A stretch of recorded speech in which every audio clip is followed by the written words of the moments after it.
RTV app వార్తల్ని క్షణాల్లో చదివే అవకాశం ఉంటుంది. ఒక న్యూస్ పేపర్, ఒక టెలివిజన్ ఛానల్ మీ చేతుల్లో ఎప్పుడూ ఉంటాయి.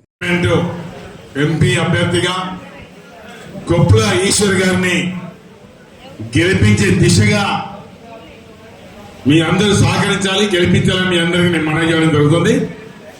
కార్యక్రమ విచ్చేసిన అన్ని విషయాలు చెప్పారు. మీ అందరికీ మనవి చేసేదల్లా ఎన్నికల సందర్భంలో 4 మాసాల కింద జరిగిన ఎన్నికల్లో కాంగ్రెస్ పార్టీ హామీలు ఇచ్చి ఓట్లు దండుకోవడానికి ప్రయత్నం చేశారు.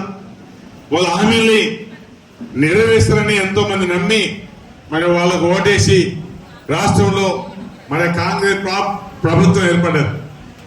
ఒకసారి ఆలోచించండి, కాంగ్రెస్ ప్రభుత్వం ఏర్పడిన తర్వాత ఎన్నెన్నో వాగ్దానాలు ఇచ్చారు. డిసెంబర్ 9 అన్నారు, మరొక మాట చెప్పారు, మహిళలకు 20,000 అన్నారు, పెళ్లి చేస్తే తులం బంగారం అన్నారు, 2 లక్షల రుణమాఫీ అన్నారు, నానా మాటలు చెప్పారు. ఒక్కటి అమలు చేయలేదు.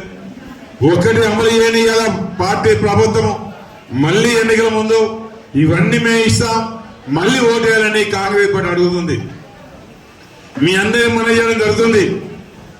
ఆ ఎన్నికల ముందు ఏదైతే వాగ్దానాలు చేశారో ఏ వాగ్దానం నెరవేర్చని వాళ్లకు గుణపాఠం చెప్పాల్సిన బాధ్యత మీపై ఉంది.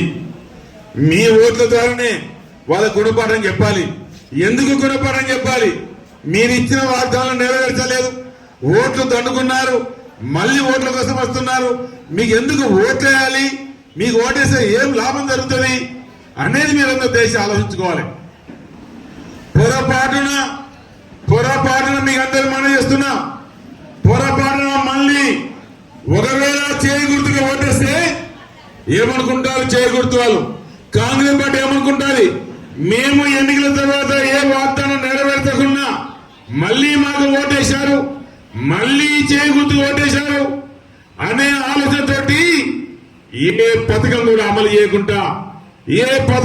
చేయకుండా అలాగే ఉండిపోతారు. వాళ్ళు భయపడాలంటే కాంగ్రెస్ పార్టీ భయపడాలంటే మీ ఓట్ల ద్వారా కారు గుర్తుకు ఓటేసినట్లయితే మీరు భయపడతారు. దయచేసి మిమ్మల్ని వేడుకుంటున్నా, ప్రాధాయపడుతున్నా, చేతులు జోడించి అడుగుతున్నా, మీ పవిత్రమైన ఓటు మరి కారు గుర్తుకు ఓటేసి ఈశ్వర్ గారిని గెలిపించాలని మీ అందరినీ మనవి చేయడం జరుగుతుంది. మరిన్ని వీడియోస్ కోసం ఛానల్ ని సబ్స్క్రైబ్ చేయండి, లేటెస్ట్ అప్డేట్స్ కోసం వాట్సాప్ ఛానల్ ని ఫాలో చేయండి అండ్ లింక్ డిస్క్రిప్షన్ లో ఉంది.